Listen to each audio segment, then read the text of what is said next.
આ છે સુકાભાઈ વ્યાજવાળા. તો આજે આપણે જોઈશું આ ભાઈનો આખો દિવસ કઈ રીતનો પસાર થાય છે. એવું છે? અરે ટેન્શન નહીં લેવાનું, થઈ જાય. પણ આપડા 10% થશો. હા, 5 લાખ નહીં 7 લાખ લઈ જજે ભાઈ. 10% જોઈશું આપણે.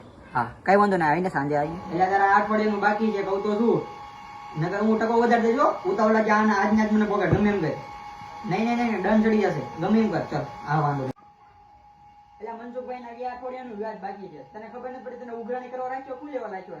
જા ફટાફટ એનું ચૂકતું કરવાનો ફટાફટ. ભાઈ મારે 2 લાખ રૂપિયા વ્યાજ જોતો હે. અરે જોતા જ લઈ જાવ, પણ તારી બહુ રાડ છે. એકચ્યુઅલી તું છે ને બહુ વ્યાજ ટાઈમે નહીં પગાડતો. સમજો ને, મારી જ્યાંથી ટાઈમે વ્યાજ પકડો ને તો જ પૈસા 2 લાખ રૂપિયા, બરોબર? પણ ટાઈમે આપણે આવી જવું પડે, બરોબર? એટલે કાલે ઓલા મનસુખ નું વ્યાજ નથી એનું હોય છે, વ્યાજ પડે એનું બાકી હતું. હો એટલે એના તો ટાટિયા ભાંગી નાખ્યા. બસ કમ્પ્લીટ. હાલો આનો આવી ગયો. એટલે ધનસુખિયાનું વ્યાજ બાકી એનું હોય છે. એ છોકરાને ઉપાડી લીધો. હા બસ હાલો. એટલે સરપંચ ના 20 લાખ નું હોય છે. ટાઈમે પગાડી દે, ચૂંટણીમાં યાર જરૂર પડે. એમાં મારે એને લીધો મારું હાથે યાર, ત્યાં પગાડી દઈએ.